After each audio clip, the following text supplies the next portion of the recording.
ګرانو لیدونکو سلام. د نن ورځې خبري ټولګي ته په خیر راغلاست. ایران د ناقانونه کډوالو ایستل پیلوي. د ایران د کورنیو چارو وزارت او امنیتي مرستیال مجید میر احمدي ویلي پولیسو ته امر شوی چې سر له ننه هغه کډوال په نښه کړي چې په ناقانونه توګه ایران ته ورغلي. د خپلو څرګندونو چې ایراني رسنیو خپرې کړي دا هم په ډاګه کړي چې پولیسو ته ویل شوي چې دا ناقانونه کډوال دي له موندلو او په نښه کولو وروسته له ایرانه وباسي. د کډوالو په حق کې د دې نسبتا سختې پرېکړې اغېزې یوازې پر کډوالو نه دي.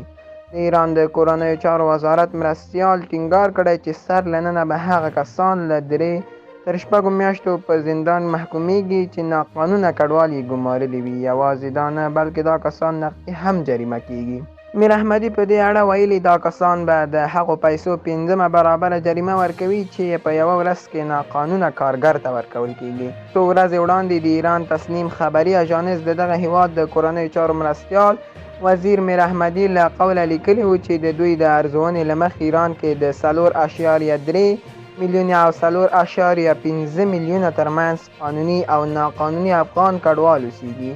څه باندې 10 میاشتې وړاندې افغانستان کې د طالبانو له بیا واکمنېدو وروسته ایران ته د افغانانو د قانوني او ناقانوني کډوالۍ لړۍ پراخه شوې.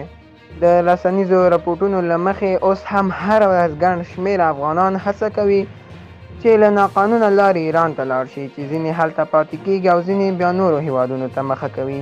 بل لور هره ورځ ګڼ شمېر افغانان له ایرانه ایستل کېږي. ایرانی رسنیو د طالبانو اداره کې د کډوالو وزارت په حواله ریپورټ ورکړی چې یوازې د تېرې چهارشنبې او پنجشنبې پر ورځو 3000 افغان کډوال افغانستان نه ستانه شوي دي. د افغان کډوالو سره د ایرانی پولیسو او امنیتي چارواکو د ناسم چلن او وهلو ډبولو ګڼ رپوټونه هم خپاره شوي. ګرانو لیدونکو دا وه زموږ نننی ویډیو. تر بیا او تر بلې ویډیو پورې د خدای په امان.